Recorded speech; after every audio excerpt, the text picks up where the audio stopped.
നമ്മൾ ഈ ഓട്ടോയെ ഫോളോ ചെയ്ത് പോകണം. കാരണം അതിനകത്ത് എൻ്റെ അനിയത്തിയുണ്ട്. ഉറപ്പാണ് അതിനകത്ത് തന്നെ അവളുണ്ട്. കാരണം ഞാനും അമ്മയും കൂടെയാണ് അവളെ അതിനകത്താക്കി പറഞ്ഞു വിട്ടത്.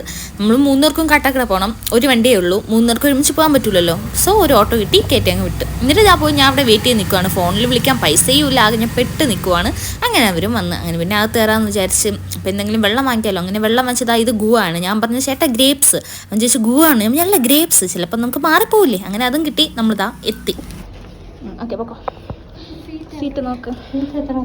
കറക്റ്റ് ടൈമായിരുന്നു. പോയതും സിനിമ തുടങ്ങിയതും ഒരുമിച്ചായിരുന്നു. സാധനം വാങ്ങിച്ചു, പക്ഷെ കൊടുക്കാൻ പൈസ ഇല്ല. കാരണം എടുക്കാൻ പറഞ്ഞു. പിന്നെ അച്ചു എടുക്കാൻ പോയി.